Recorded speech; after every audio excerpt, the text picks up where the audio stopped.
Assalamu alaikum. You know, fasting during the month of Ramadan is like a discipline for our body. When we restrain ourselves from eating, drinking, bad language, even our eyes, our ears, our tongues, and even our private parts are all equally obligated to be restrained in this month in order for us to get the total reward of fasting. So the fasting is considered to be like it's a personal development, you know, for our body and for our spirituality and for our health. There is a lot of benefits for our health, and at the same time, when we fast, there is a lot of discomfort that the person can experience during fasting. I am Chef Yusuf, and I am on a mission to teach others that the month of Ramadan is a month of worship and a month of devotion, and it's not the month of crazy recipe and complicated foods, you know, that requires a lot of time. Instead, we want to focus on the recipes that require the least time, so we can focus on our worship. Today's dish is one of the most simplest dish. Even children can do this wonderful dish. It's the old classic macaroni and cheese. So in today's episode, I'll show you my version of macaroni and cheese, and also we'll talk about some of the medical challenges that happen during the fast and how to cure them, inshallah. Alright, so I'm gonna go ahead and start with the ingredients. First of all, we do have a half a pound of elbow macaroni. You can use any type of pasta if you want for this, but elbow macaroni for the macaroni and cheese is the most recommended. To do macaroni, to do any type of pasta, of course you wanna boil water. And what you want to do, you want to always salt in the water, because that's the only way we can salt in the pasta. So we put salt with the water, we wait for it until it boils. When it boils, we can go ahead and add the macaroni. Some people like to add a little bit of butter or a little bit of oil. Alright, so the water is boiling. I'm going to go ahead and add, this is half a pound of elbow macaroni. We do have 3 tablespoons of flour, 3 tablespoons of butter, 2 cups of milk, or you can add 1.5 a cup of milk, and the other half you can add the heavy cream. We do have 1 cup or less of breadcrumb, right? And we do have our cheese. I do want to say that you can add any type of cheese. You can add the cheddar cheese, you can add some Romano, Alisago cheese. Today I have the Mexican style cheese, but there is one thing I want to say about cheddar. Cheddar naturally is not yellow. The yellow in the cheddar is actually a color added, and this will be a separate topic about the color, where the color come from, yellow 6, and is it you know, is it vegetarian, is it not? We'll keep that for another episode, inshallah. But if you're able to buy cheddar cheese from the farm without color, it will be much better than the color added. So while the macaroni is you know, boiling, we want to make it al dente. Al dente, in my definition, is you know, edible but not fully cooked. So basically 8 minutes while it's boiling, that should be enough. In the meantime, we'll go ahead and prepare our Bashamel sauce, if you want to call it that way, or the sauce for the macaroni. So today I'm going to show you how to make the principle of making sauces, and this will be a sauce that could be used for macaroni, and also it could be used for a lot of things, right? And depends on what items you change with this sauce. You can change the ingredient. You can make like the same way we do the Alfredo sauce, right? Now the thing is, you have to remember, see how the butter is melting. So what you want to do, you want to allow the moisture of the butter to melt the butter itself. So in other words, we want to make the butter, you know, yellow, and we don't want it to, we want to keep it as yellow as possible, right? So we'll keep like moving it around this, and we'll wait until it melts fully. So the why is because when you have a recipe that allows you to melt butter and put a starch on top of it, this is the principle of making bechamel sauce, right? And this is what the recipe is saying. It's saying basically do bechamel sauce. But if you don't know what bechamel sauce is, you are missing on a lot of things that you can do with bechamel sauce, because it's not only for macaroni sauce, cheese sauce type of thing, right? So you can do multiple things with the bechamel, right? So we have the butter melted, and we try to make it as yellow as possible. We'll go ahead and add the flour, right? How much flour do we add? Okay, so this sauce, it has three principles. One is the fat. We have to cook, we have to melt some kind of fat, right? In this case we had butter. You can put any type of oil, right? And the second thing is how much you want to cook the flour, right? If you want to make it too much brown, this will has less thickening agent or less thickness. If you go ahead and add the liquid right now, we'll go ahead and have a less thickening agent, correct? So it depends. This is something that you have to learn and experiment and know what food goes well with how much brownness you want. So for the bechamel, for the macaroni and cheese, inshallah, we're not gonna make it too much brown. And the third principle comes in play is to add a liquid on top of this. So number one, we have fat. Number two, we cook the starch on the fat. And number three, it has to be a cold liquid on a hot surface, or the opposite. If we have a hot liquid, we have a cold surface, right? So we'll cool, so this way we can avoid lumps, right? So right now we'll go ahead and add the cheese.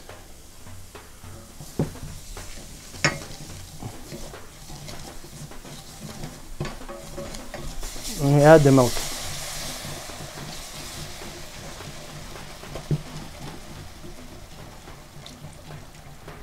And you see, we shocked it, and this is what we're trying to do. Now as soon as the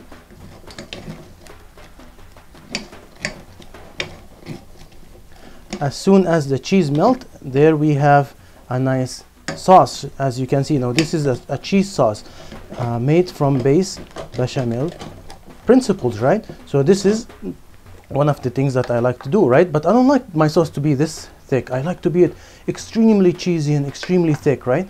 So now inshallah, I hope you learned something. This is one of the first lessons about sauces. If you learned how to make sauces, you can make your dishes go from okay to wow, right? You can make a lot of things with sauces, right? So this is how to make sauce. Look at how nice this sauce is.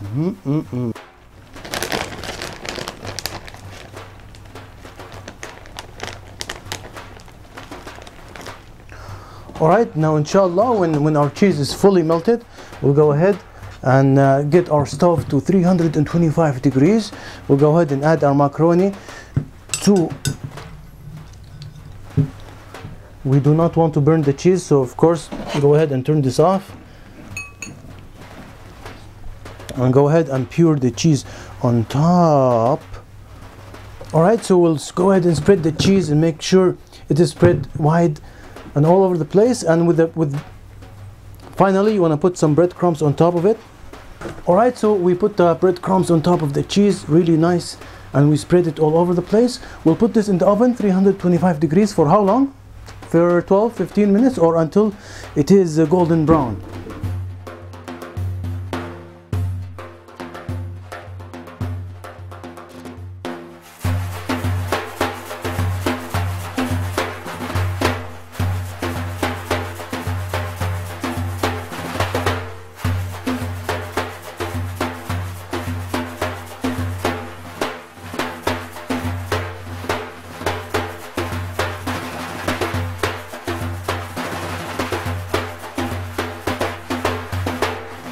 Macaroni out of the oven. It did take us more than 12 minutes. It took us like 15 minutes. We had to turn the broiler to make it golden and really well done. So we put it on a plate. We go ahead and garnish it with some parsley, and this easily will feed 4 or 5 people. You see how easy it is. Okay, one of our topic is you know, when we fast in the month of Ramadan, we do have some challenges, and one of the main complaints that we all have is the headaches. You know, the headaches, you know, why do we have these headaches? I will provide the resources, but some doctors say that because of coffee, because of lack of sleep, when we are hungry and the hunger gets worse by the end of the day, this also gives us you know, more headache. If you have low blood pressure, it will make the headache even worse. So how do we overcome this? Well, the best thing to do is to practice before the month of Ramadan. You know how the athlete, he start practicing at least few months before the game starts, so when he is in the game he can perform his best.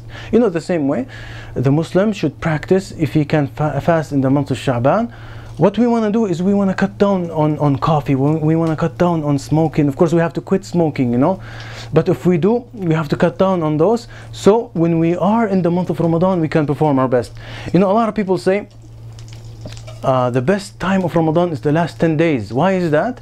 Because in the first 20 days we practiced so much that in the last 10 days we can feel the sweetness of the month of Ramadan.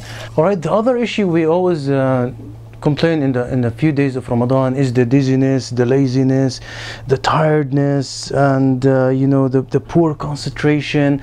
Doctors say that this happens because the low levels in our blood, the low sugar levels in our blood. So how can we avoid this? To avoid this, we should not eat too much sugar at the suhoor meal. So because when we eat so much sugar in the suhoor meal, you know, that produces insulin and causes our you know, blood glucose to drop, right? Some other medical challenges, we have constipation because there's not so much water in our body. So that is something that a lot of people have suffered with, and this is really caused because we eat so much refined food, right? Not too much water and not too much fibers in our diet. And of course, to cure this, we have to avoid refined food, you know, have some more liquid, have some more foods that have fiber. Dates are a very excellent source of fiber. In a survey we conducted, we asked people what do they suffer from. A lot of people mentioned gas, you know, they have so much gas. And this is an easy one. How do we avoid gas? It's not to eat too much, you know. Right? We eat so much, you know, in the iftar, we barely can pray Taraweeh, right? And this is a bad habit that we should avoid. The Prophet ﷺ advised us when we eat, we should leave a third of our stomach for water, a third for food, and a third for the stomach to breathe, you know, air, right? So I hope you enjoyed this meal, and do not forget to say Bismillah.